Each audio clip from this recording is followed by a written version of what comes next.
we'll be moving into the next run, that being Spectrobes, an ARPG on the DS.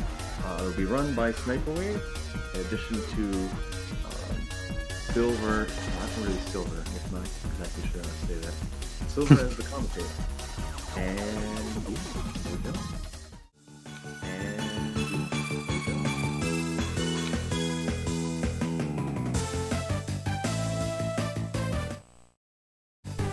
All right, well, here we are. I guess we are here, huh? Yeah. So, Spectrobes it is, I heard. Sure is. So, you want to just count me down, Cyber, or do you want me to do it? Sure thing. All right, we'll start the run in 3, 2, 1, go. All right, so Spectrobes, basically a game released by Disney back when collectible monster games were at its peak with Gen 4 coming out, all that stuff. And like many other good speed games, there's two things. One, we start off with a cutscene, which is absolutely phenomenal. Two, we are actually playing on Japanese version. Why that is, we'll get into that later. Shouldn't be that long from now. With me, I have the current world record holder, Cyber, I guess. That's how you pronounce my name, by the way. Yeah, that's actually his full name. Yeah, just more cutscenes, I guess, to start off. Yeah. This is not going to be like a very action-heavy run, so to say. A lot of it is just going to be maneuvering in overworld, which is just, you know, at a set speed. There's like not really any tricks that you like that really allow you to go faster. Most of the time, it's just about good overworld movement and avoiding encounters, but more on that later. But yeah, first cutscene, the mashing in this game is kind of interesting. So you have to hit 8 twice for every text box. One when the text starts scrolling, the other when the box is fully done. So yeah, we're basically on our mission. Apparently there's a weird object that struck one of the planets in this solar system. And we're just gonna have to investigate it. The start of our adventure. I'm also pretty sure that Gina mentions it raining, but you know, you can see that. Yeah. We don't speak Japanese, we don't know what's going on. Yeah, we're just quickly gonna cut some corners, because we know where to go. And right here, we found ourselves a crashed object.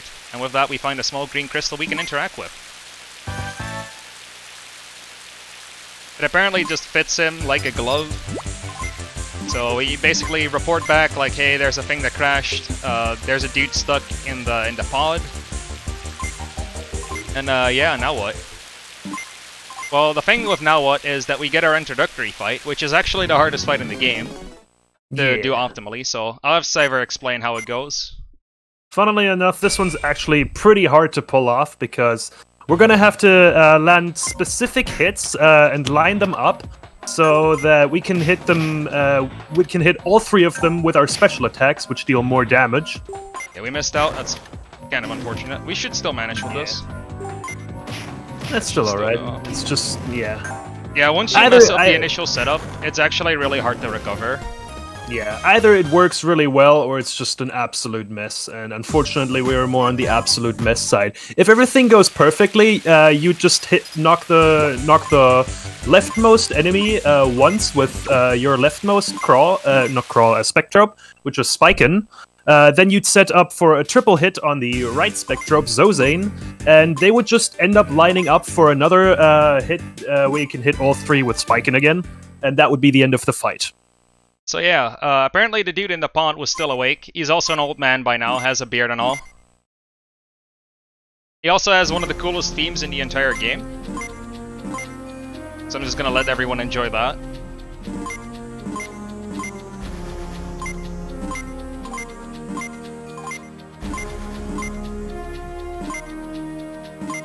And this theme's actually a banger. Either way, basically, apparently we are able to control Spectrobes, which apparently Aldous is able to do as well.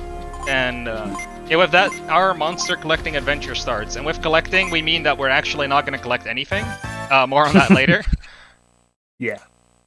But basically, the whole gist of the story is that our star system is under attack by an alien race called the Crawl, which are known for completely devouring entire star system. And Aldous is actually from one of those star systems that got devoured completely by the crawl, and now he's just stuck with us on our cruiser. So with the help of him, we will learn how to awaken and control the Spectrobes and use them to defeat the crawl, because they are the only weapon that are effective against the crawl. So he gave ourselves a fossil, and we're gonna use that fossil, but we have to wake that up first. Now, we're gonna pull out one of the old classics from the olden days, which is By the Power of Memes, which is all you need to wake up a Spectrobe. Yeah, so this game tried to use the functionalities of the DS to its fullest. Like you just saw, it uses microphone input. It's going to use a lot of touchscreen, actually. And it also used the Nintendo Wi-Fi connection while it still was a thing. Unfortunately, that service is very much dead at the moment. So we're reporting to Aldous that the Power of Memes was good enough to revive his fossil, which apparently is really interesting to him, since nobody else has been able to do it. So he's going to explain us about the whole excavation system, which we're not going to use, because why would we? There's two things we have to excavate, though. He's talking about cubes, which are basically your way to get info about the game. Most of them explaining mechanics, some things unlocking some special new things, like guard input and lab upgrades, all that good stuff. But right now we have to get 2 out of 3. This is where the route starts diverging from any percent as well. Yeah, any I guess percent this is here does some really wacky stuff where it goes up a mountain, walks through a sign, and skips half of the game. But we don't do that, because we are not Michael Jackson. Yeah. Earlier this year, by a community effort, we've actually found a way to pass through temporary walls, so to say. So walls that are there initially, but like once you progress further into the story, they would disappear and you would be able to pass. Also, random encounters. Oh yeah, fun. So at the top of the mountain in this planet, there is another area which you would usually get to like halfway in the game, but with the use of that glitch, you could theoretically just enter that area right away and just skip like half of the game, basically. What are these encounters, actually? Yeah, so the best time ever scored in a Spectrobes run went down this year from a 117 to 43 minutes. So this encounter is really unfortunate, as well as the other one. You saw me lure it around to avoid it, so when you finish an excavation, there's a short amount of time where you cannot move. In that time, the vortexes do, however. So that's how we got caught on the first one, and I had to lead it around for the second. And every encounter in this game is determined. You just have to hit the vortex and you get one. However, every time you hit that vortex, you actually lose about 13 seconds. Yeah. And that's like where the main time save for most runners comes in, just avoiding these vortexes. Most of them can be avoided. Like, there's only really a few instances where vortexes are truly unavoidable, but like most of the time you'll just like run into them because you can't really see that far ahead depending on the direction you're walking. Yeah, there's a few main mechanics with the vortexes. And on some planets they are going to be a lot faster than what you saw here. Yeah, so there's 3 things that go into vortexes. One of them is the aggro, which works with a line of sight. However, if a vortex ever hits a wall, it drops the aggro and might pick it up once you're back in range. And the other thing is mainly the speed of the vortex, which actually determines the range of the aggro. Maybe we'll get to see the wall drop aggro. There's a location where it happens very often. There really is one spot where it's absolutely unavoidable. A lot of the narrow passageways, it's really hard to avoid them as well, and sometimes it just ends up being faster to take the encounter and just roll with it. Yeah, most of the time when you have a moving vortex in a very close, like, hallway, there's just... most of the time you have no chance, you just gotta take it. Okay, we're basically reporting back to HQ, like, hey, we found this old man, and apparently we're in danger. So, now what? And he's basically telling him that he fell on his head or something, thinking he's crazy and all. Which, honestly, if you found someone randomly in a space in an escape pod, would you think the same? Can you really blame him? Yeah, so we're just gonna report to the weapons guy, which doesn't have a name until the next game, so we'll just call him weapons guy. No, actually, in the second game, they actually gave him a name, which is Dave. So we're just gonna talk to Dave. He's gonna give us some weapons we are never going to use, because why would we? We are going fast with these weapons. Yeah, these weapons are very ineffective against Spectrobes. They're just like small little things, and we're gonna be fine without them. Yeah, also this is where Japanese really picks up the speed over English. So you see these text boxes where you actually cannot skip the dialogue box loading in its entirety. It loads character by character, and it does at the same speed between Japanese and the other versions. So because we're on Japanese, those boxes go by a lot quicker, saving us about 17 seconds over the course of this run. And I believe it's a little bit more in the normal 80% run, but don't quote me on that. Actually, it's a bit less. It's less even. Yes. Interesting. Yeah, we're just gonna pick up another one of those cubes right by this tree, which is going to give us some cool functionalities, let's just say. Yeah. If you're wondering why the hell is he taking a detour, he could just like go back to the ship and just move on in the story. Trust me, this detour is absolutely worth it. Also a nice experience. So you actually get experience while excavating things. We're excavating exactly 4 things in these runs, all of them required to go as fast as possible. And it's actually kind of cool that we got to see the legendary number for our experience for now. We'll be seeing that again in like forever from now. Okay, we're just gonna give this cube to Aldous. He's gonna say, yo, that's pretty cool, and he's gonna install us a new thing. And the thing he's going to install is the card input module. Now, this game, when you bought it from a box, or when you got some of the gaming magazines like Nintendo Power, you actually got some promotional cards that you could put on the bottom screen of your DS. And that would line up, generating a code that would give you a special Spectrobe. We're just going to abuse that a bit and not mess that up, hopefully. Yeah. My DS is a bit wacky in that, where it has a bit of dead zone, so I do tend to miss them every now and then. Wait, I messed up. Nice. In today's day and age, all of these codes are available online, well documented on an actual Spectrobes wiki. So yeah, about There's a team working hard on that to just always keep that up to date. Yeah. The second game also makes use of it. It has its own exclusive codes, but it also is able to read the codes from the first game. So with the 3 Spectrobes we've gotten, we're actually going to use 2 of the 3 of them. The third of them we've gotten for the support stats. Now there's 4 things in support. I think it's speed, defense, charge speed, and attack. And we are maximizing our attack and speed just to move as fast as possible in combat and do as much damage as possible. So now we're actually going to continue with the story now that we're practically set up for lives in terms of Spectrobes.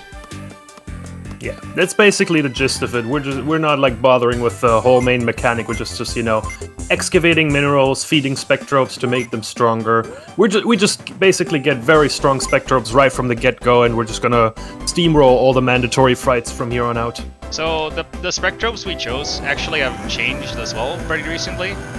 So the regular 90% we started using Grilled Regas on the right side instead of 2 Inca Flares, which saved a lot of time on the final boss. And using those strats, I actually rerouted 2 of the boss fights you don't get to see in 80% to actually make it possible to use the left Inca for them. So we get to see some fresh strats, which is kind of cool. Speaking of cool things, we get a jetpack, which is something we can use from our inventory to just go back to our ship at any time. Except when you're indoors, because who does that? It's kind of rude. Yeah. Has Professor Oak not taught you anything? Yeah, there's a time and place for anything, but not now. Except this game just literally says, no, you can't do that. Which is, you know, it gets the point across. Pretty good. So yeah, vortexes here are still fairly slow. The thing we're doing is saving one of the professors, because apparently he is in trouble and he's encountered some of these vortexes as well. That vortex is iffy. Yes, coming up, the second fight of the game, which is also really hard for some reason. Like, a lot of the boss fights are actually easier than the regular fights in this game because the lineup is very precise. Yeah, we found some very precise strats to line things up and just, you know, minimize the amount of turns we have to take in order to take down all the crawl. So if Sniper does this right, he will get all 3 in one fell swoop. Worst thing that can happen is if I'm late, I will actually get punched. I think this only gets 2, which is more than fine. So optimally, you get all 3. Worst case scenario, you get punched by the Blova in the back, and you get knocked back and you waste a few extra turns, but this is more than fine. We'll take a 2-turner. This is like only 2.5 seconds slower, so absolutely not terrible at all. And encounterless Genshi as well, which is more than fine. We take those. Yeah. Yeah, more mashing. Mashing in this game actually gets kinda tiresome after a while because there's a lot of text boxes, but we'll make it work. So yeah, we just rescued the professor. Let's report back to the HQ, say that we've done our things, and see what he has to say for us. Okay, Genshi is up until I want to say like mid game, the vortexes just always move at slow speed. And the later you go in the game, they go faster, and at some point, there's just a few vortexes that are narrow corridors and fast, meaning that you'll actually never be able to avoid them unless they like hit a wall in the aggro. But yeah, apparently there's another businessman in trouble on the planet of Nessa. He's trying to do a bunch of excavations in the Nessa ruins. However, the Kroll have made that task a little harder for him. So we're just gonna talk and see what's up. This actually gets really funny when you get here in any percent. Yeah. But once we talk to him, I'll explain what happens. It's a lot more funny when you're talking to him and getting the context. Yeah. All you have to know is that we'll come back to this dude later and get another mission from him. Twice even. Actually, no, it is only once. We visit the ruins 3 times, is why I'm confused.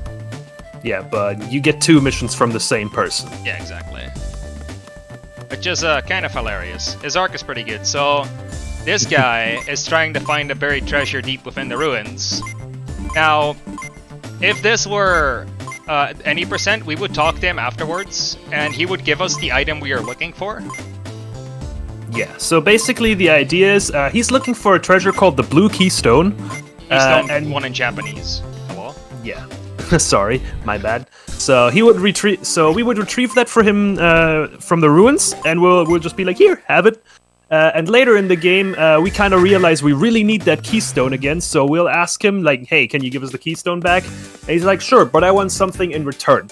So what we do in any percent is what that item he wants in return for the second mission, we'll have that once we talk to him for the first time. So when we talk to him for the first time, his initial dialogue says like, hey, can you like get this blue keystone for me? But then we show him the diamond mineral and he's like, whoa, that's the diamond mineral. Where did you get that? Here, have my blue keystone that I just asked you for.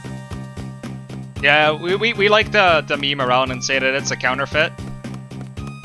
Just for his trade record, but in all honesty, it really doesn't make any sense. But then again, we walk through doors that are tightly shut, so... Yeah, any percent is wild. Any percent is a weird category. There's a lot of memes to be made, including Hot Tub Gang, which we won't be showing off. I mean, I could, technically. I mean, if we hit the goal in this run, and I'm not on a good pace, which, honestly, it might be looking like that with the early encounters. I mean, I could show off the trick. Yeah, that was a very rough start, unfortunately. Yeah, getting encounters on Daichi near the cubes is usually just a straight-up reset for us. Also, that's a 0 out of 1 so far, that's good. So in the hallway we just passed, there is a chance that there is a static vortex, and there is no way to run around it, and there is no other way to get to this point. And we'll be seeing this 3 times, so if anyone in chat wants to place their bets early on to see how many other times we'll get it, then make sure to post that. The chance that that guy is there is actually pretty high. Like, we initially like thought it was like a 2 in 3 chance he'd be there, but as days kept going and, you know, we kept running into this dude, we realized probably it's a bit higher than that. So yeah, this week in practice I'm 16 out of 18. in practice runs. I'm not the luckiest man. Granted, my current PB has a 0 out of 3, which just happened only a handful of times to us, so, you know, there's that. Yeah, that is, like, extremely rare. Yeah, the game just knows you have a timer running. If the game notices you're behind, it just doesn't give you one. You know the deal. Yeah, these ruins are, have pretty good music. All the vortexes here are static, so everything is theoretically avoidable, except for that guy, which we call the hall crawl. That's the only true unavoidable static vortex. Like anything else, you can usually walk around. See, we're about to get to this teleporter, and we're going to get ourselves a blue keystone. But first... Actually, no, that's later on, never mind. I thought we were gonna get interrupted by Gina like we usually do. Nah, that's later. Yeah, that's right after we pick it up. But yeah, we picked up the actual blue key. Oh, it's keystone free even. Heck, I thought it was 1. Yeah, no, I think the red one is keystone 1. Also, chat, out of context, red or green, pick your vote. It's relevant for later, but it doesn't matter which one you pick. Yeah. You red gang or are you green gang? Place your bets.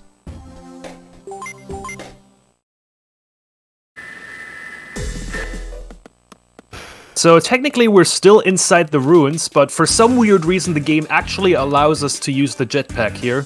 I don't know how that works, but it's wonderful because that saves quite a bit of time.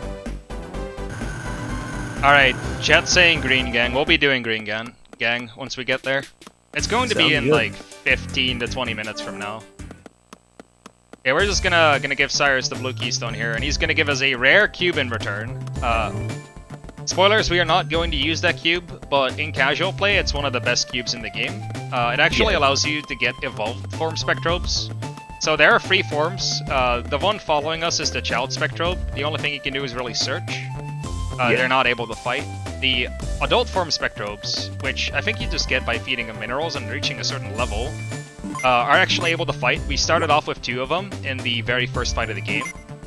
And the QB gives us access to evolved form, and evolved forms can be reached by... I think it's a level requirement and something specific per Spectrobe. Like a minimum attack stat, etc. Yeah. It's been a while since I played this casually, I'm not gonna lie. Alright, so we got the cube, so we're gonna peace out and head back to the cruiser. So actually something really funny in the English voices, or the English text rather. Gina actually says, I can't wait to analyze this cube. Turns out she can wait. Yeah. We're never going to analyze it.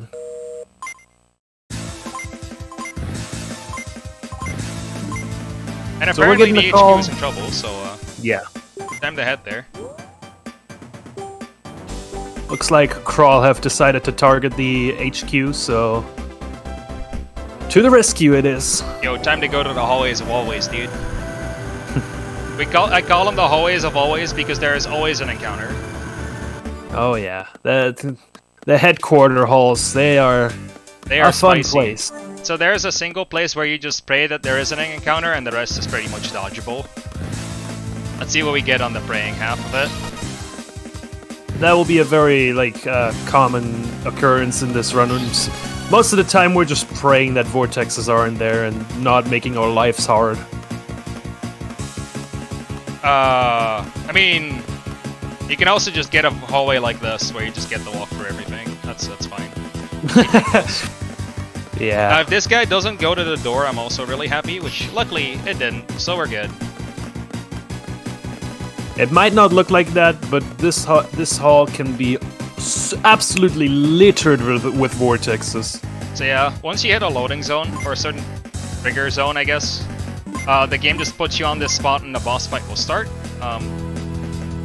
Yeah, this boss fight also got a bit of a change. We used to punch him back and fight him 3 times with the fire, but we can do that with the left Inca Flare, so we're just gonna manipulate him a little bit, while Cyber explains some boss mechanics. Yeah, so what this boss is going to do, it's going to start charging, charging straight at us, and for the rest of the fight, the minions will fire until he's back in his position in the back. So he will always try to move backwards, which is why you see him, why you see Sniper push the Inca Flare there to prevent him from moving back, because we want to bounce him against the back of the arena, because technically Inca Flare special is not meant to hit more than once, but by using the recoil, like the what do you call it? Just the knockback from the attack. He bounces into the back of the arena and just bounces back into the attack, which allows us to hit him up to 3 times. And we'll use that a lot in boss fights to get a lot of damage in quickly. We should say it usually works. There's a really fun clip from my practice run where the boss just got hit once and then just ignored the fire or something. It's really cool. That literally happened earlier today, and we just have absolutely no explanation why. In like the many years of us playing this game, that is the first. Yeah, this game does some really weird things. Usually, I guess we can plug our Discord with this. But whenever something funny happens to whichever runner, we just tend to clip it. If it happens offline, we even tend to like boot the stream and just say like, yo, this happened, this is really bad. So if you want to see some fun clips, the Discord is linked on the speedrun.com page, and is partnered with the actual Spectrobes community Discord, which actually has a lot of people and is actually behind a lot of the things you see on the wiki. Yeah, for like as obscure as this game series is, to this day it actually still has quite the following. So this series only had 3 entries. The original game, which you're seeing right now, released in 2007. The sequel, also released on the DS, Beyond the Portals, released in 2008. And then a 3rd game for the Wii, Origins, in 2009. And that was the last thing we heard of the series since then. And yeah, you may think that, you know, it's a very obscure series, no one knows it anymore. Actually, there's a very dedicated community still to this day, and really amazing. You wouldn't expect it from such a game that, you know, barely anyone knows. Yeah, it really flew under the radar. A lot of times when I just speak to people, it usually goes like, oh, I've heard of this game. I've played this before, and then they just don't remember a lot of it. It's really weird. Yeah. Also, we went to the museum because we got asked to check up on it. You can actually go to the museum by moonwalking during the invasion. Yeah, it's another one of those temporarily permanent, non-permanent walls where, you know, if you would go there before, there would be a sign that tells you the museum's currently closed, so you can't go there, but you could walk through it because theoretically later on the sign disappears and allows you to pass. So I guess we could explain frame walking for a bit. So the way frame walking works is when you hold B, instead of running, you walk. And if you press any directional input for a single frame, you actually walk backwards a little bit. And with that backwards momentum, the game does not check if you can go through for certain walls, which in this case are only walls that disappear later in the game, which we refer to as non-permanent. Yeah, and by doing that, we with, get like, weird animation. We get to do 3 skips. 2 of them are pretty major, 1 is pretty minor. Yeah. The minor one being known as Hot Tub Gang. Yeah, like I've said, the fastest time for the game in general dropped earlier this year from a 117 down to 43 minutes. So the one we explained at the start in the first planet to the mountains is like the major part of that. That saves like half an hour just by itself. Yeah, and then there's a small one on one of the later planets where you have to hit 2 switches to open a door. If you don't, you can talk to the door. It says it's tightly shut. However, by moonwalking, you can hit the zone where the trigger just starts. And what the trigger does is it rotates you 100 degrees and then makes you walk a bit because it expects you to face it forward. However, because you are walking backwards, it just says the door is tightly shut and then we get to walk through the door. Yeah. Sadly, we will be hitting the switches and we won't be seeing that the door is tightly shut. However, whoa, what is this planet? I guess you can check out an any % run of either of the free any % runners. All of the times are actually really close. I think Cyber has a 43.17. I want to say. I have a 43.44, and Heel has a 44x, which is really close considering there's only 3 runners. Yeah, so this entire planet, due to like how we break the sequence at any percent, we never see this planet in true any percent. Yeah, we basically considered this DLC once any percent happened, which is actually kind of cool because it introduces one of the more relevant characters to the sequels, and also one of the most annoying vortexes in the game that is actually dodgeable. Please don't give me Bridge Boy here. Oh, hello. Yeah. There you are. See, that vortex is really annoying because you have to lead it either all the way up or all the way down in order to walk around it. Because of its slow speed, it actually won't hit you then. But not only is the window kinda tight, it also just randomly hits the wall, sometimes drops aggro and just hits you anyway. This planet can do a lot of random stuff on the mainland. Yeah, this is around the time where it like gets increasingly difficult to avoid encounters. Mainland is still somewhat on the okay side. There's just a few spots where it's a bit tight and vortexes can be in unfortunate places, but the next few areas, the moons of this planet, they have very fast encounters, and you know, you could just like rack up a couple of them and you'd basically have no time to react just because of how fast they come at you. And for example, if you're walking downward, you basically can't see very far ahead of you, so once you see the vortex, it's basically already too late. And not being to see in any direction but up for like an extended amount of distance, it makes it really hard to spot. Like, you saw me not being able to react there, even though the vortex was fairly slow. You can only imagine how bad this is once the vortexes actually start going fast. Yeah. But yeah, basically the moons are out of whack. We crash landed because the magnetic field got strengthened, and we got ourselves a DMAG unit from Professor Kate here. So we're gonna talk to Gina for once instead of talking to the ship and lose 6 seconds, because that's a thing I tend to do a lot of times when I'm doing runs. That was actually a running joke for the longest of times, and it started with one of the first races between me and Cyber that we did just for memes, where I literally entered the ship, said I'm gonna talk to Gina, and then just talk to the cockpit anyways, because I'm a genius. Yeah, we have a few things that just like a lot of inside jokes over the years because of us being like stupid. But yeah, the moons basically went out of whack. We think it's the crawl headquarters that make it do. Yeah, that calls it. Nice words. Also, I guess Skater Boy didn't go there. Yeah. There's a vortex that spawns right outside your vision range, and if you're not prepared for it, it's basically unavoidable. Oh, speaking of almost unavoidable encounters, that is one of them. That is in a very small corridor right there. It's not worth to lead that one out. It's a very wide path you need to take. It's almost as slow as dodging it. The moons are also one of the locations where we pray a lot that there's just not any encounters. Yeah, it's simply because of how fast they are and how most of the time, you know, because we're walking left, right, or down, we just don't have the time to react anyways. Yeah, I guess we didn't pray hard enough. We already got 2 of them. Yeah. Yeah, moons just randomly make or break runs. It's part of running the game, really. Yeah, it's the first really nasty spot in the game. I would honestly say it's the worst. Just because there is 2 moons, and getting no encounters in either of them is pretty rare. It's definitely up there as one of the worst.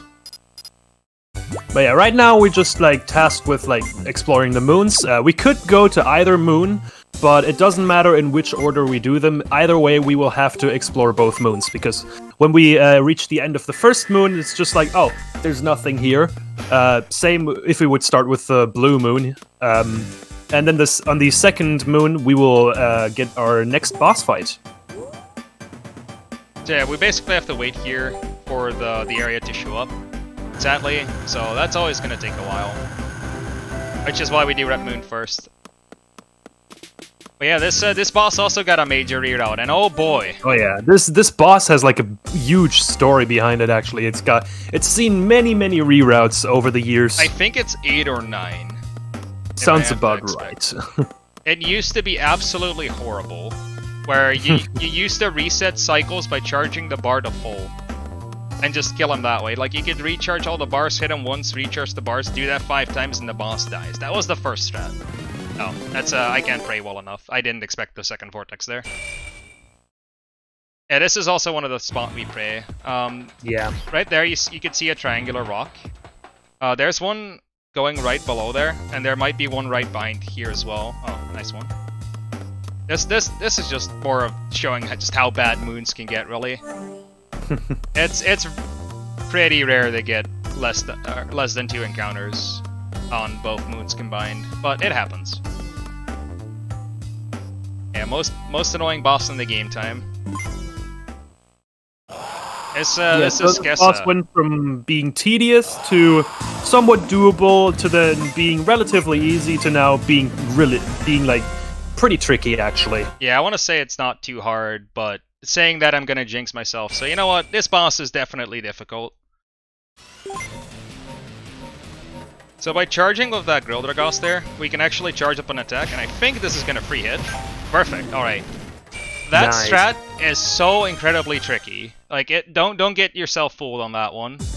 Yeah, it looks a lot easier than it is. It's very, very precise, and if you like drop an input or something, or you're just a bit too late on your timing, Skessa will dash across the arena because that is his main way of like moving.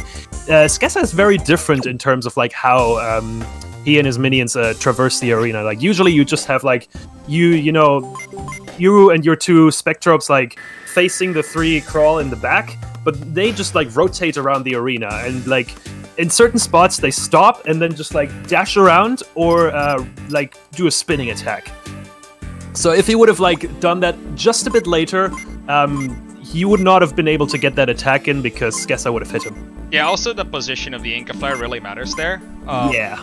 So if I am slightly too far down, he will knock himself up, he will do the entire spinning cycle, and he won't be near me. If I knock him downwards, I don't KO it.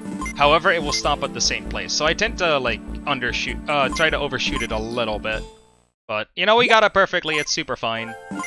Yeah. I think it's one of the 2 bosses that is always an active hitbox when it's not standing still. I think the other one has another funny story with it. We'll get to that in a bit. So what happened there is like, hey, it's not there. Where do we go? And then it's like, oh, we can't go there. And now the Professor Kate just joined the Discord call, said, hey, I have a thing that might work. So we have to just go to Professor Kate again. So yeah, basically, besides the 5 planets that we've explored in this game so far, there are 2 more planets very far away from the sun in this system, but our current ship technology is not advanced enough to be able to travel this far.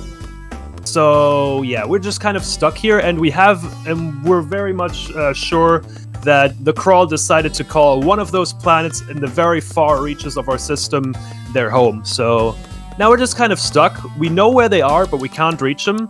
But Professor Kate apparently has an idea, so let's go check on her. Yeah, this is just the second round of Zeba mainland. There's really not that much going on. So if the host has anything to say, then this is the perfect time for it.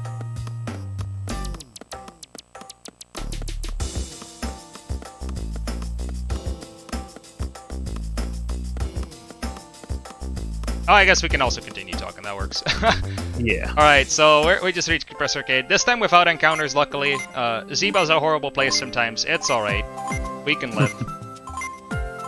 Reminded Arcade is also the best character in the game, without a doubt. Aside from maybe Dave. Dave is pretty good. Yeah. So basically, Kate tells us about her theory that the ruins of Nessa that we visited earlier are actually part of an ancient starship.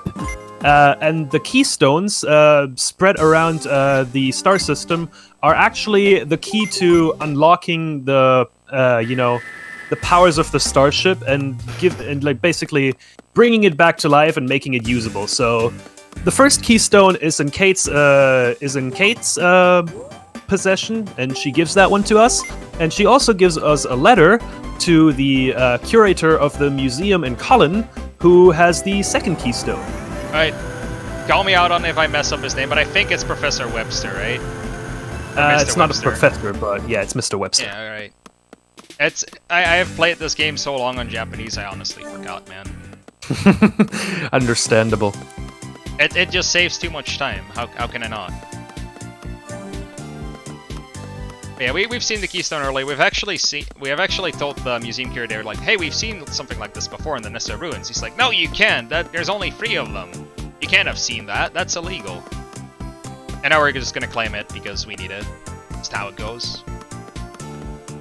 It's gonna hit him with he's gonna hit him with the classic NPP open up. Yeah, he's a bit reluctant to give away his keystone because it's like his big pride and like his like favorite piece to show off in the museum. But if it's for the greater good, then he's like, fine, I guess. But yeah, and 90% we're actually not able to even enter the museum unless we moonwalk. Yeah. The entire area is still closed off the first time you visit Colin, and since we never do the HQ boss, the museum never opens up. Yep, just in constant lockdown. So, with 2 keystones in hand, we should be able to bring the ancient starship back to life, right? So, remember when I said red and green gang? So, yeah. the difference between the two is which keystones we insert first, and I believe chat said green, so we're just gonna go with green. Yes. Which honestly is the only correct choice, because who doesn't want to see green splits? He says as he uses a colorblind layout that uses blue and orange. But yeah, the order absolutely does not matter, it's just, you know, personal preference. Yeah, it's exactly the same speed. The only thing that matters is movement, because the area's exactly mirrored.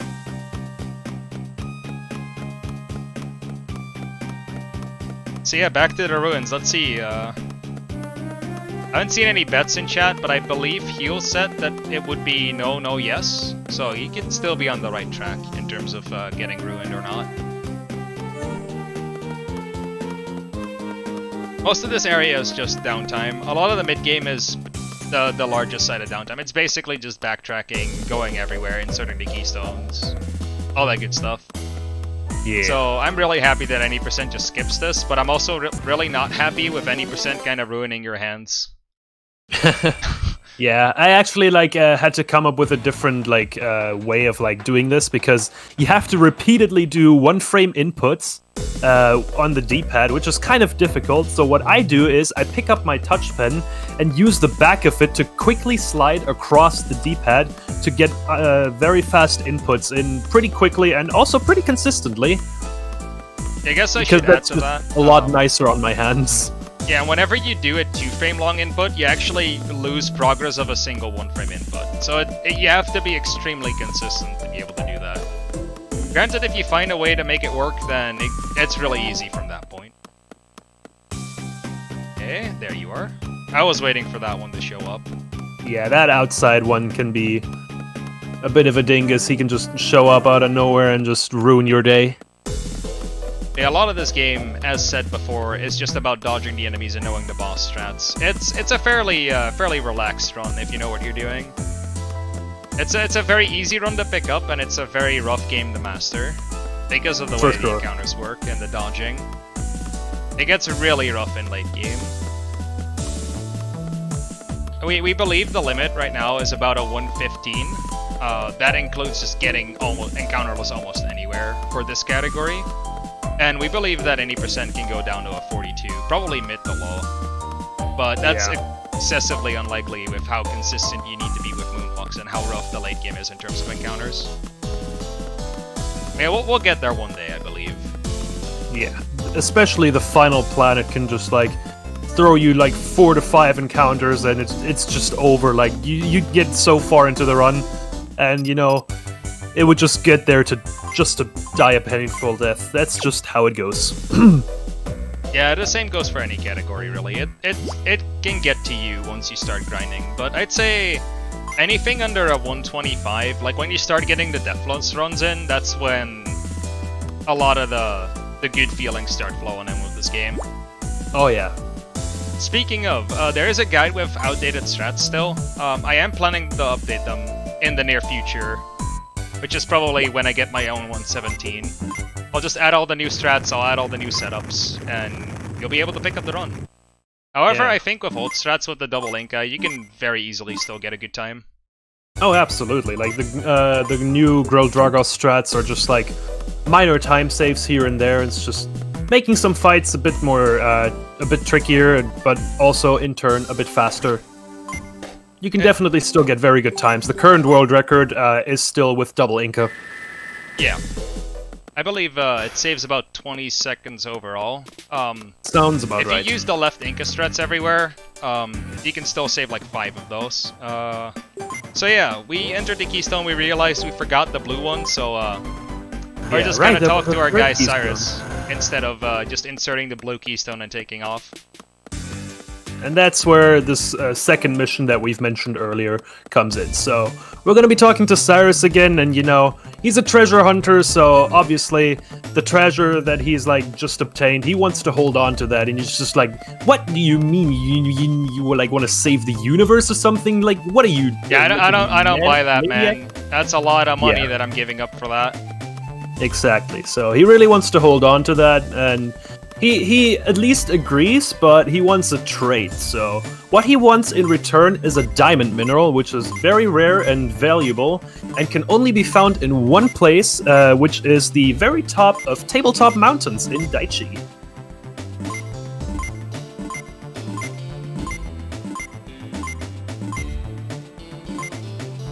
Yeah, so Gina in the ship knows a bit about Tabletop Mountains, and is actually going to open up one of the oldest speedrun VODs in existence. And she's gonna recommend us to use strats from 2017, give or take, which is actually using the Corona suit. And I guess to explain that, there are 3 properties that your monsters can have, which are Flash, Aurora, and Corona, and they work in a rock, paper, scissors system. Yeah. So Flash like, good versus Corona, Corona good versus Aurora, Aurora good versus Flash, and it just yeah. Think of like the fire, grass, water triangle from Pokemon. It's basically the same.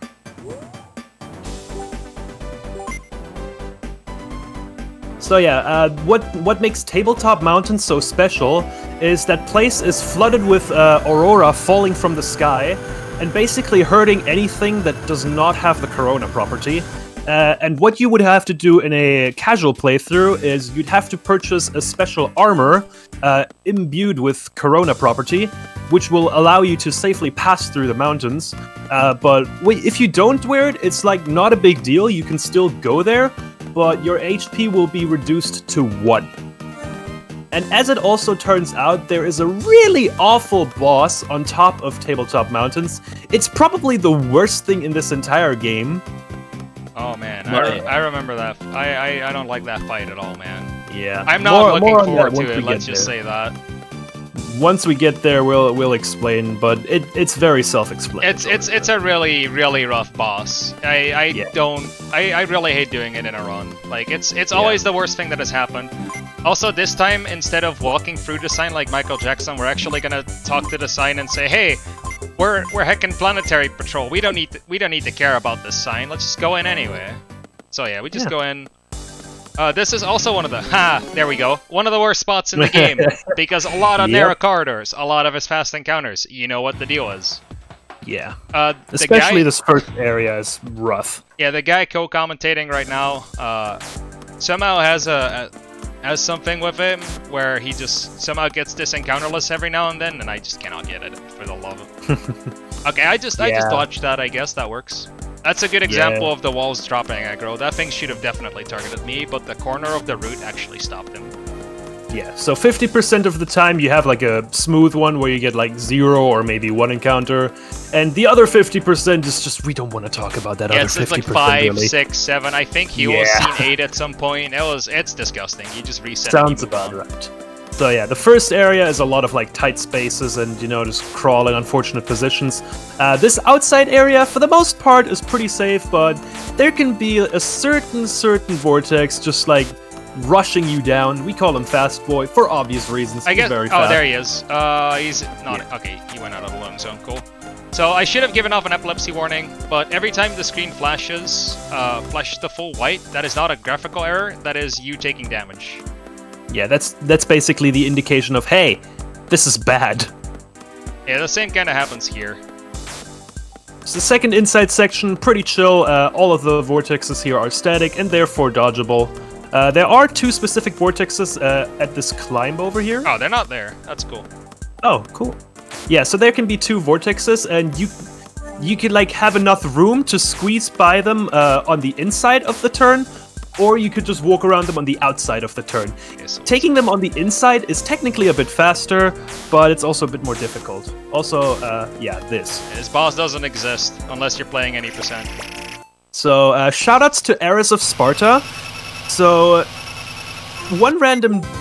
yeah, we've talked about this. This boss is like the absolute worst thing, and even more so doing it on 1 HP. It's really, really difficult, and was definitely the bane of a speedrunner's existence. But one day, a person by the name of Ares of Sparta joined our speedrunning Discord. He's never ran the game before, so really not involved with the speedrunning community whatsoever. But he's like, hey, you know, you can just completely bypass that one boss up there. And we never knew. So, yeah. And that saved 2 minutes and a lot of dead runs. So that boss went from almost unbeatable to a point where we had to get a ruby mineral to buy a corona suit and a defensive glove so we could take 2 hits. And a lot of dumb strats. I think it had 4 reroutes as a boss fight itself. Because at some point we said, yo, we don't need the corona suit. Let's just do it with 1 HP. Who cares? It saves a minute. So that's eventually what we did. Killed a lot of runs, was really depressing to run every now and then. Kind of made me stop playing the game for a while, and then we returned, learned the strats. Strats were still awful, but you know, you can eventually learn everything, so it went fine. And then Ares of Sparta is like, yo, you don't need to do that boss. And that was the status quo for the longest of times, until we went to start any percenting, where we didn't have a jetpack, so we kind of just had to get back somehow. And the fastest way was to actually die to that boss, so it kind of got its revenge on us. Full circle. Yeah, we went full circle from losing to the boss to beating the boss to skipping the boss to losing to the boss, which is kind of a good story on its own. Yeah. But yeah, we have our blue keystone now. We are completely ready to go back and do our starship things. I'm actually gonna take a heal though, because the only way I'm ever gonna go over estimate is dying, and healing is good against dying, I've heard. So. Oh yeah, exactly what next I'm doing. Boss, so... I have a history with the upcoming boss, because that's the first boss you fight with 1 HP. The minions shoot homing bullets. You can 1-on-1 is 2. Actually, no, 1-on-1 is 0. You die, it's over. It's pretty unlucky sometimes. There's some really good clips of that out there. Yeah, especially to Sniper, this boss has been incredibly mean at times. Like, most of the time, it's just smooth sailing, like you do your thing and you're out. Pretty easy. But for some reason, this boss really likes to mess with this dude right here. Yeah, might I add that every time that you die, you spawn in front of the healing pod. You have to walk all the way back, watch the boss cutscene, get ruined again most likely, because that's how the game is, and you lose about 4 minutes. So we're just gonna take a safety heal. I mean, 6 seconds is less than 4 minutes, we'll do it. It's definitely one of the worst bosses to die to in a run, because that's multiple minutes gone, and that's a long walk. All right, 2 out of 3. Yeah, and on top level, that's just, you know, it's over. Yeah, it's very over at that point. Like, in terms of safety strats, there really isn't a place you can die. I guess on the final boss, if you don't know your inputs. If you hold your charge for too long, you actually need to wait to punch for a bit, and if you mistime that, the boss can hit you and you die, but that's the only real reason you die in this run. Also, since we are using Grildragos and it's not Corona property, it also gets its HP reduced to 1, which doesn't matter that much in the run because we get a free heal at the end. But for the boss before that free heal, it actually gets a little slower. Granted, it's not that much. So Grill dying here would not be a problem, but you know, we're back to 450 health. I think it's even more because we leveled up. I'm not exactly sure what the number is. I think it's 468, who knows. Let's not get into a encounter and not find out.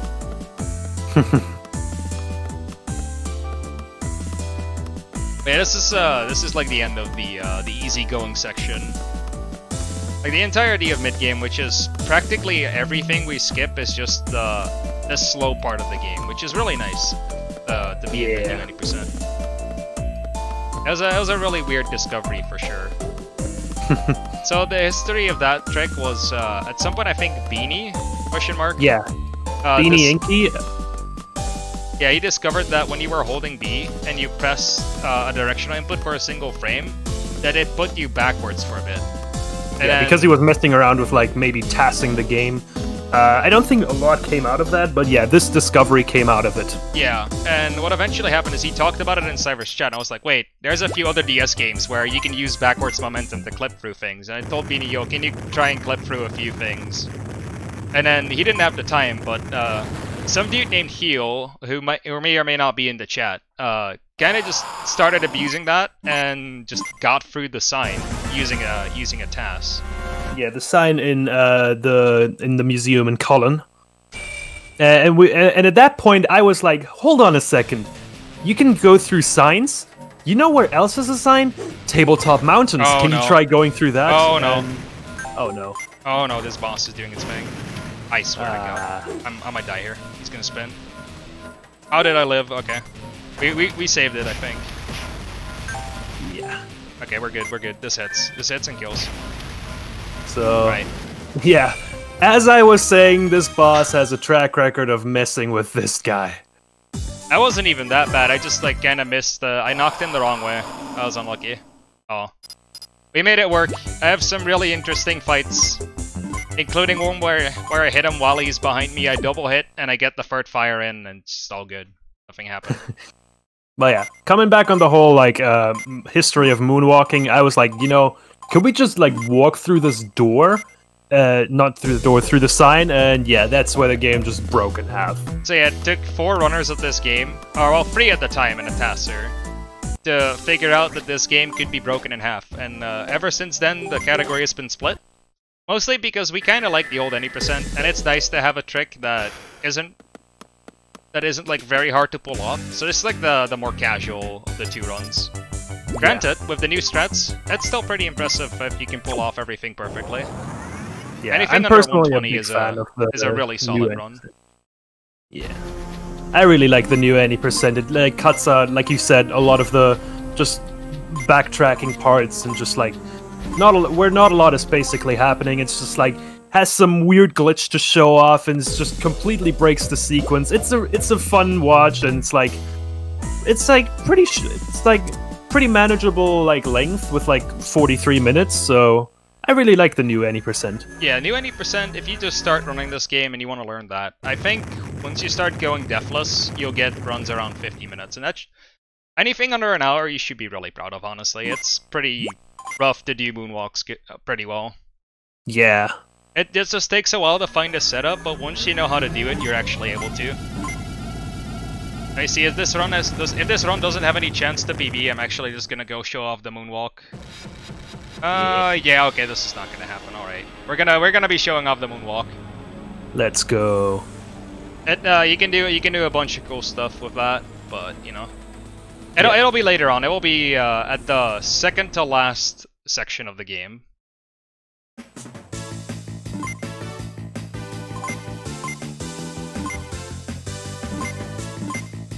Alright, so as it turns out, Kate's theory was correct, and the gigantic ruins are actually an ancient starship, and now we can finally make it to the far reaches of this star system. So clearly the first thing we'll do is right deep into the crawl swarm, but as it turns out, they will have other plans for us, because they don't really appreciate us just like kicking down the door and just like trying to get in.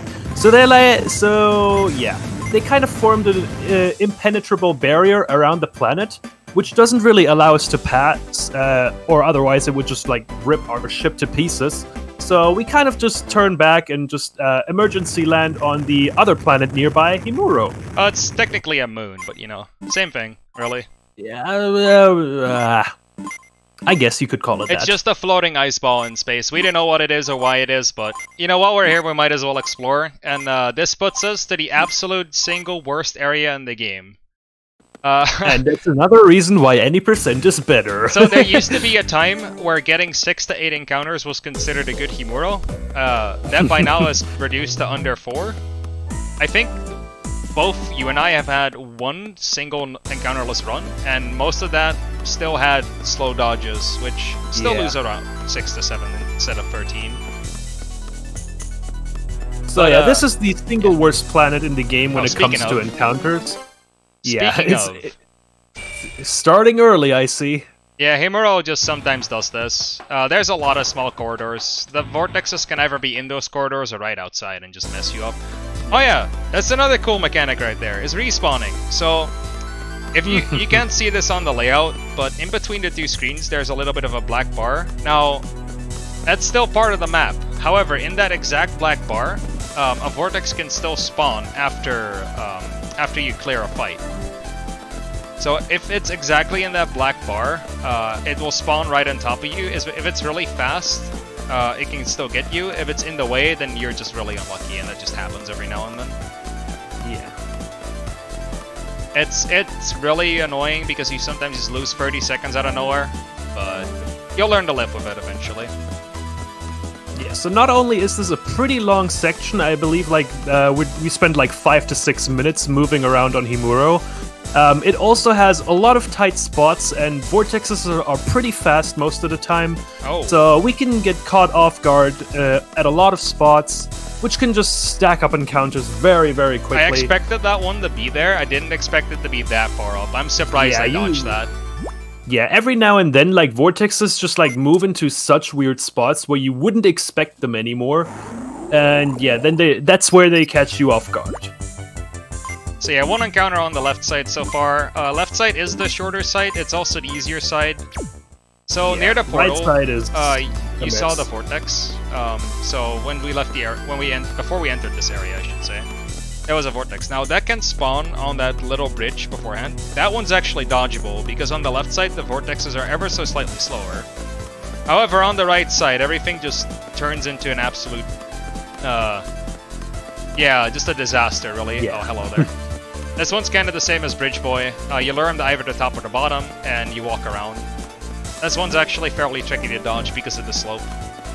Yeah, slopes like shift the hitboxes a little, and that can cause some very interesting things to happen. Yeah, this game has a lot of intricate workings that just don't make sense. So Yeah. we didn't see it in this run, but if we were to soft reset here, restart a run, after the opening cutscene when they fly to the planet, the music of the last visited location before the soft reset will actually play during that little cutscene. And there's a few other things where the stored memory does some weird stuff. Like for example, I had a crawl spawn in the ship, where it should honestly never be, and I had to happen during offline. I just booted my stream just to record it, and I wanted to happen what happened when I entered it. And entered the vortex, and it just kind of crashed the game. This game does a lot of weird stuff every now and then. It just doesn't make any sense. Like you fall through floors that have a layer of flooring below them. Cyver notably getting that in a different spot than Heal, but them only getting it on a certain spot. Yeah, we haven't even talked about Heal's spot. Yeah, so Cyver at some point fell through a floor in Tabletop Mountain. And we figured that was just the flooring there specifically, until Heal, who is current newest runner of the game, had the same happen in a different location. And from there we just figured out that if there is a floor below, you can actually just randomly fall through the floor. We don't know what caused it, and we haven't been able to replicate it. Yeah, it's just like something that happens very rare. It might just be like a sub-pixel thing, maybe. I don't know. In like the 3 or so years of me running this game, I've only ever fallen through the floor twice. So it's definitely a very rare occasion, and we can't really use it to our advantage because we have no idea how or why. So now, if we didn't heal here, we could actually take a Death Warp. However, it is slightly slower, but it is a lot more consistent. So it's actually a recommended strat for beginning runners. If there's a vortex nearby that machine, you can just die to it, and walking to the eventual endpoint is actually just a little bit slower. It's about an encounter and a half slower, because you have to take the initial encounter and then walk all the way back. But since we healed, we actually cannot do that properly. I somehow dodged that, alright. But yeah, we're just gonna walk back the regular way. It's gonna take a slight tour through Himuro again. So yeah, these two switches on each side of the planet, in any percent we wouldn't have to activate them, because these two switches unlock a door, but we can just like walk right through it as we do in any percent. Hello there.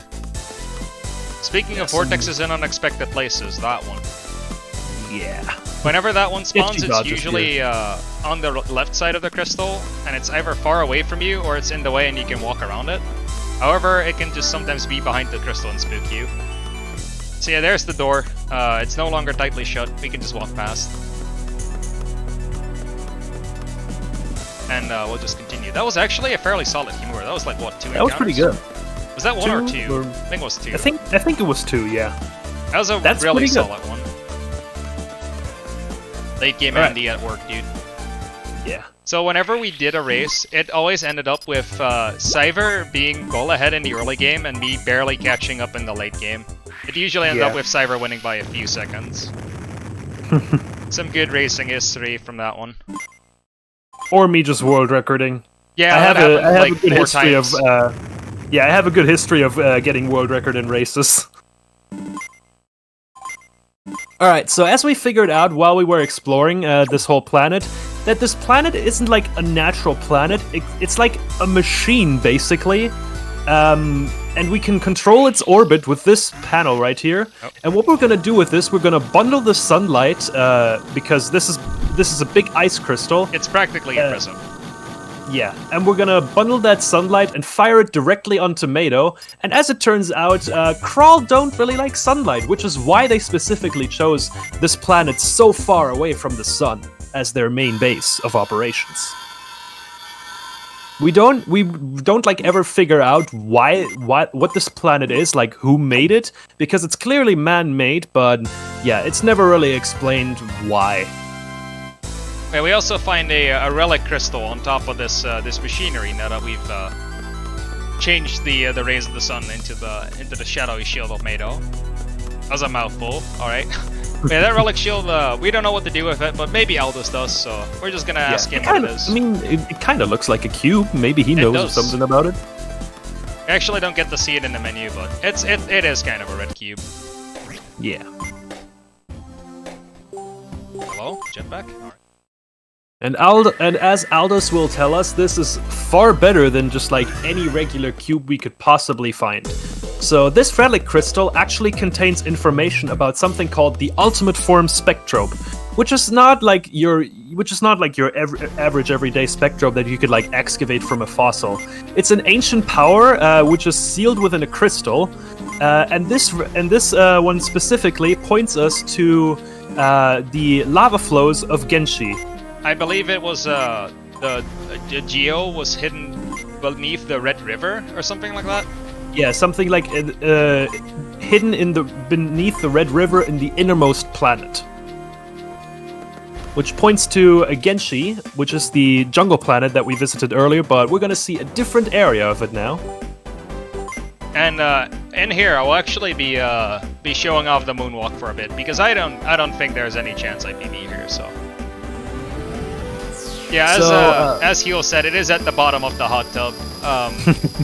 That is one of the places where moonwalking actually doesn't have a use, but you can still moonwalk through it. So, it's basically hidden in a giant pool of lava. However, you can enter one of the lava flows before it freezes up using the moonwalk, and you can walk underneath the lava. But you cannot interact with the Geo, sadly. Yeah. It just has another thing that should be noted, like, about this section of the run, at this point the game kind of gives you an illusion of choice, because it's like, you know, Mado is right there, we can like just go there, but you know, this ultimate form Spectrobe is also kind of tantalizing, so it's like the option, you know, do you want to go to Mado or do you want to go to Genshi? But as the matter of the fact is, we don't really have an option in that, because the final boss of the game actually has a shield. And that shield is absolutely unbreakable unless you use a ultimate form Spectrobe. So, yeah, we have to go here first. This also the area where Japanese saves the most time and it's not close. Absolutely. So this area has a lot of slow text, and as we said before, walk up to one of these lava flows. Yes, and as we said before, the characters are generated one by one, but they're generated at the same speed. And because Japanese just uses less characters, we get to go through this a little faster. Oh, hello. I think this area alone saves like 17 seconds in Japanese. Yeah, this area basically is the time save of Japanese. The rest just about evens out between the addition of text boxes. There's like a few minor like text boxes that are a bit faster, and like some text boxes and like conversations are cut completely. Like I think in Japanese it's like 6 text boxes less throughout the entire game. Okay, we're going to be invalidating the run for entertainment purposes, like we tend to do in marathons. I only would do this if I were behind PB to a point where I couldn't beat it, but you know, it is one of those runs. It happens, so we're just gonna moonwalk ourselves into the hot tub. So if someone has never seen moonwalking before, this actually gets pretty entertaining. If I can actually get it. It's really tricky to do, and I haven't practiced it in a while, so sorry if this takes a while.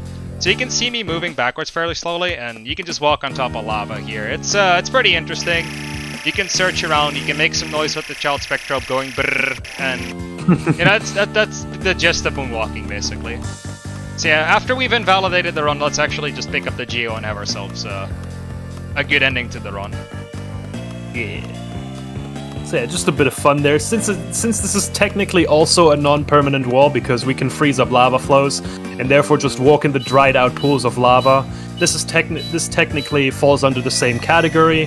Same with this huge pool of lava. We could just like moonwalk right in here, but yeah, it has no purpose. It just looks kind of funny. Yeah, there you can actually see the table the Geo is supposed to be on, but since the Geo hasn't spawned yet, until you freeze all of these three, you're actually not able to interact with it, sadly.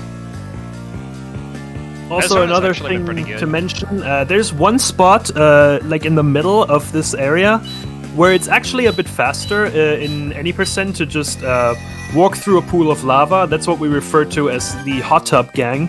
It's like a very, very minor time save. Like even with a really, really good frame walk, it saves like only 10 seconds at best. So it's very much a meme strat, but we like to go for it, and it's just you know, the silly fun we have with this game. Yeah, that strat is only slower when there's an encounter in front of that lake. Yeah. And usually we just ignore it if there's something in front of there. Unless it's a marathon where you have to show off the moonwalk for entertainment purposes. I mean... Exactly. Marathons are all about entertainment. So yeah, we get a bit of a tutorial on like how to use the ultimate form. So basically how this thing works, it's like a really, really strong attack to all enemies, essentially. Like in a regular fight, this would basically just annihilate like random encounters. Like it deals two times like over 200 damage, so yeah, it's a lot. Yeah. There are actually 7 Geos in the game. We only get to unlock 1 before we beat the game. Afterwards, we get to go through some pretty long battle sections, and yeah, you can just unlock them that way. There's also just a card input for all of them if you're lazy. 100% hasn't been routed yet, but there's probably going to be a split between card input and no card input, with one of them only being ran, most likely. Yeah, don't look at me for either of those. Yeah, we're expecting the 100% with card input to take about 20 to 24 hours, probably. Yeah, it just involves a lot of excavation and grinding for custom parts, and yeah. Speaking of things that really shouldn't be done, this cutscene right here, it's basically Gina saying like, "Yo, you're almost there. Go do the thing. We're almost done." Thanks, Gina. Yeah, thanks, Gina. That's 15 seconds just down the drain. It's perfect. If you can find a way to skip that cutscene, there is a €20 bounty on it from me. So, if you want to do some cool glitch hunting and save me some time, I mean, there is a small incentive for it. Yeah, see, this is the Mado that everyone knows and loves. We've done a similar thing, like of just like putting a bounty on something we don't expect to ever happen.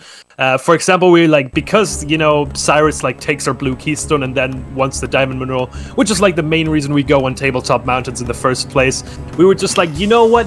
If we could just completely skip Cyrus, that would be nice. So if anyone finds Cyrus, yeah, that's Mado for you. Yeah, Mado is either just like really nice, or it gives you 10 encounters. There's not really an in-between. And we're not hitting the good end. So the first encounter I probably could have dodged. That was just bad reaction time. The second one was on the loading zone for the next area, and the other was just in an unblockable spot. Oh, hello there. You are dodgeable. But yeah, dodges like that still lose a bit of time, so you don't wanna, you just don't want them to get in the way. You just pray for good luck, honestly. But yeah, to come back on this whole bounty thing, basically we were like just like talking about, you know, if someone like finds a Cyrus skib, you know, they'll get a €50 bounty. Yeah, so Sniper and me just like put up a €100 bounty effectively, and well, lo and behold, where we are today. Let's just say Mado. This man by the name of Fields is now €100 richer. Oh, Mado. Oh, you no. classy dingus. Oh, yeah. It always hits you with the 1-2 punch. It's never just one. Oh my lord, hello. And you don't. Yeah, this is the bad end on the Mado spectrum. I honestly don't think there's many runs where you hit an in-between Mado. I saw that. It really tries to sneak up encounters on you. Like, there's a few behind the walls there that you don't expect. Sometimes this area gets blocked. Luckily, this time it didn't happen. This vortex is extra annoying because the hitbox skews a bit on the slope there. Oh, hello. And you don't? Yeah, this is like a very intense section. There's just like vortex after vortex. You just get barraged at some point. At some point, it's just comedy, and you just gotta laugh it off. Like, sometimes the runs just go bad, you laugh it off, you reset. You get a good clip on twitch.tv, you know, it's just all the good stuff at once.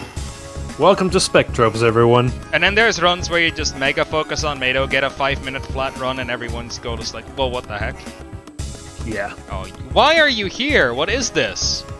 Actually, just why? This is like all the bad encounters at once. It's perfect. Yeah. Alright, so... Yeah, this is just the worst off compilation here.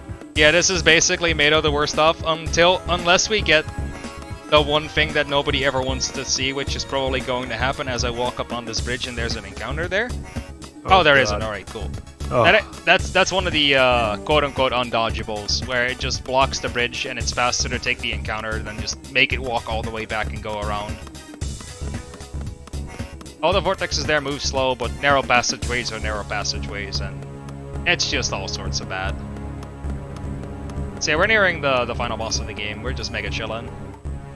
Pretty good run so far, actually. Yeah. Aside from the Mado, but you know. I mean, it's alright for the game giveth and the game taketh away. But mostly it just taketh away. It really is. Any percent just mostly dice to tabletop nowadays. It just happens.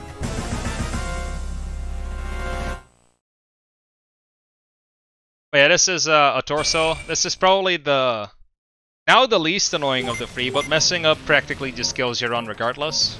Dying here is slow because you have to go all the way back through Mado again. Not healing here puts you at 1 HP, which is always kind of a manca. So we try to not do that. And since we swapped to the left side Inca, we actually discovered that this boss got a lot more consistent. So when you use right Inca, for some reason the targeting is different, and the way you knock the enemy backwards actually changes a lot in between those two.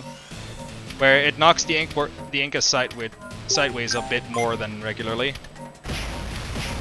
However, using left Inca, you just kind of get the catch him and just hit him again. And that's the whole fight. So, yeah, it's a pretty good game so far, right?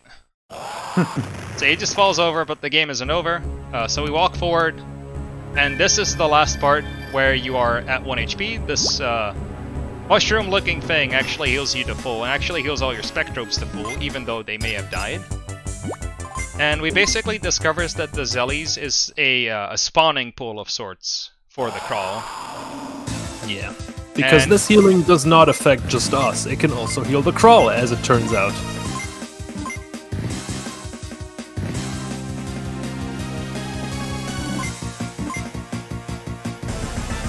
Well, yeah, so in order to defeat the crawl, we also have to take out their spawning pool, so let's just get on it. And since we are a level higher in any percent, we actually don't need to punch it, but I'm just gonna do it just because. Yeah, so for context, if you would land 2 special attacks with Inca Flare in any percent, because we have less fights there, you're a bit lower level, and therefore the Inca Flare, the Zellies would end up with only 2 HP. So we just kind of like punch them from the side there with Rowland to get that 2 extra points in. So yeah, small strat I did there is I walked so the other 2 minions are off screen. Having them off screen actually despawns them faster, making the fight end a little sooner. There's another strat where you just hit the 2 Zeppies, but I haven't gotten it down consistently, and just having them despawn faster is good enough for now. It's a very minor time save. Yeah. So yeah, actual hardest fight in the game with some risk attached, I guess. Yeah. So this fight right here is going to be the reason why we have that Spectrobe on our right. So far we haven't really used him, but now is his time to shine. So the Corona, Aurora, and Flash properties also apply to bosses, as it turns out. And this boss particularly has the Flash property, which means it is strong against our Inca Flare, and therefore doesn't really take a lot of damage. But Grilldragoss right here is Aurora, and therefore will be super effective against him. So he's going to deal significantly more damage in a short amount of time. And this is the main reason why we have him on the team in the first place. See, this boss has 3 phases, this being the first, just done in a single attack. So eventually, I think when it hits 660 health, it starts throwing up a shield. And yeah, so you can't damage him until you use the Geo. And now the second phase, which is actually hard.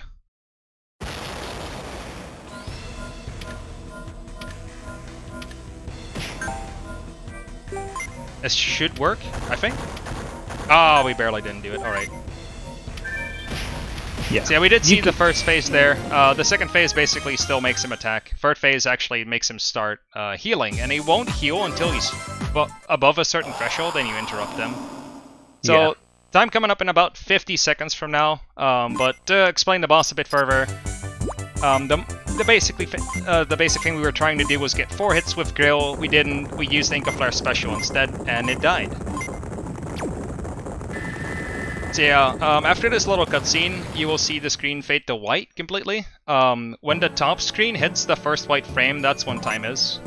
That's actually been changed a little while ago because it was just easier to time, really.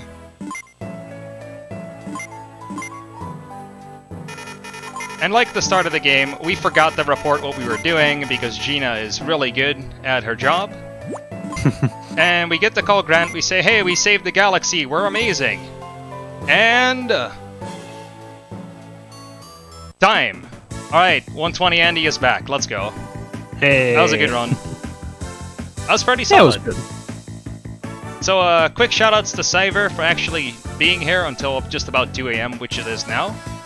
Small shoutouts to the Spectrobes community and the Spectrobes speedrunning community. Again, if you want to join, you can find the speedrun community at speedrun.com, on the speedrun.com page for Spectrobes, and since we are partnered, the link to the main Discord is also provided. Yeah. Shoutouts to Heal for finding Moonwalk, I guess. And a bunch of like other minor stuff as well, here and there. He's definitely been like a bit of the brain power behind the runs nowadays. It's like a lot of minor things we do thanks to him, so shoutouts to him. And special shoutouts to Fred C, the first runner of this game before I came around. Still has the world record in Beyond the Portals, which is the second game in the series, and yeah, I think that's about it for us. We don't have to watch the cutscene for the in-game, but you know, we could. And it looks like I got the thumbs up for staff to actually watch the credits here, so I guess we'll just watch the credits and give more shoutouts. So I guess Ares of Sparta as well for finding the Trunco skip, which made everything a lot more bearable. And shoutouts to Gary J Games for actually routing and running the third entry into series, which is Origins, which is actually a really long game. Yeah. I think it's about 5 hours, but that run does a lot of out of bounds. There's a lot of dumb stuff going on there. I'm not exactly sure about the science, but it looks pretty cool, so. Yeah, Gary really broke that game. Also, on a side note, the Spectrobes community is planning a relay run somewhere. We don't know which channel it is yet, but it will be a back-to-back-to-back for all the free games any %. Details on that to be determined, but you know, if you're in the Discord, you will probably be able to keep up with the news. And I think that's it for me at least. I don't know if you have anything to say, but No, that's basically it. I think we got all our shoutouts out. Alright. Well, thank you guys for doing your run in the competition. Just so I get it right this time. Cyber, right? Yes. Just wanted to make sure. So that was Sniperwave with their run of Spectrobes and their commentator Cyber. thank you very much for having me. Yep. Next we'll be doing Mega Man 2 by Boogs the Man and Normal Zipless. Additionally, we got a donation by Mushi Musha for $10. Just wanted to point that out. I believe just right at the end. I wanted to wait till you guys finish. I think they're in chat. I think.